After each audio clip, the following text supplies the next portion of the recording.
দেখতেই পাচ্ছেন গাইস, আজকে আমরা কোথায় ঘুরতে এসেছি। পুরো ভিডিও দেখলেই বুঝতে পারবেন। হ্যালো গাইস, আসসালামু আলাইকুম সবাইকে। সবাই কেমন আছেন? আশা করি সবাই ভালো আছেন। আমি আলহামদুলিল্লাহ ভালো আছি। সো গাইস, এখন আমরা আছি হলো এক জায়গায়। মানে আপনারা পুরো ভিডিওটা দেখেন, পরে আপনাদেরকে বলছি আমরা কোথায় এসেছি। তো এখানে এত রকমের ফুল দেখতে পাচ্ছেন গাইস।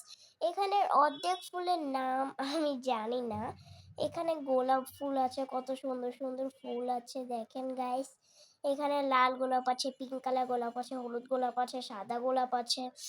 এগুলো নাকি দামি ফুল। তো এগুলো একটা পিস 100 টাকা করে। বাট এই ফুলের নামটা ঠিক আমি জানি না।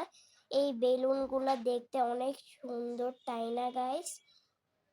পরে এখন দেখতেই পাচ্ছেন, যখন এতই জোর করছেন তাহলে আমি বলেই দিচ্ছি। আসলে জায়গাটা এখন আমরা আছি হলো সাভার। এখন হচ্ছে 16ই ডিসেম্বর। সব মানুষের কাপড় চোপড় দেখে তো বুঝতেই পেরেছেন আজকে হচ্ছে 16ই ডিসেম্বর। তো গাইস, এটা 16ই ডিসেম্বর ভিডিও, সরি একটু লেট হয়ে গিয়েছে দিতে। এখানে বড়ইগুলো কি সুন্দর দেখতে। হসপিটাল আবার বিরিয়ানি দিয়েছে, হ্যাঁ খেতে, আর বিরিয়ানিটাও সেই হয়েছিল। দেখেন গাইস, কত মজাদার বিরিয়ানি। এখানে দেখতেই পাচ্ছেন কত সুন্দর। আমরা আবার একটু হোটেলে খেতে এসেছিলাম, আমাদের খিদে লাগছে। এখানে দেখতেই পাচ্ছেন এটা হলো গ্লাসে করে স্প্রাইট বা পানি দিবে। এখানে আমাদের খাবার চলে এলো, দেখেন গাইস কত মজাদার। মানে পুরো মুখে একবারে পানি এসে গেল, অনেক মজা ছিল কিন্তু। হ্যাঁ, তো এখানে দেখতেই পাচ্ছেন আপনারা, আমি খাচ্ছি কারণ আমার খিদা লেগেছিল।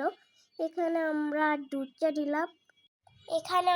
চা নিয়েছিলাম। হ্যাঁ, আবার বলছি, কারণ দেখেন গাইস দুধ চা দিয়ে ভিজিয়ে খাচ্ছি। এখন আমরা খাওয়া শেষে বেরিয়ে পড়েছি। এখানে আবার সুন্দর সুন্দর ফল দেখতে এলাম, কালারিং ফল। তো এখানে এখন আমরা আছি শাহবাগ থেকে এখন আমরা যাব। এখানে দেখতেই পাচ্ছেন গাইস, সবাই ডিসেম্বর উপলক্ষে মানে 16 ডিসেম্বর উপলক্ষে লাল সবুজ পড়েছে। হ্যাঁ গাইস, ওই যে নামতে অনেক কষ্ট হয়েছিল কারণ গাড়ি ঘোড়া একবারেই বন্ধ ছিল রাস্তায়। এখানে দেখেন গাইস, এখানে অনুষ্ঠান হইতেছে। এখানে দেখেন কি সুন্দর একটা জায়গা, খুব পরিষ্কার ছিল কিন্তু। এখানে দেখতেই পাচ্ছেন সবাই এখন রাস্তায় হাঁটছে গাইস। হ্যাঁ, এখানে দেখতেই পাচ্ছেন আপনারা, এখানে আবার জ্যাম লেগে গেল। এখানে আবার জ্যামটা ছেড়ে দিল। আচ্ছা গাইস, আল্লাহ হাফেজ, পরে দেখা হবে আরেকটা ব্লগে। আল্লাহ হাফেজ।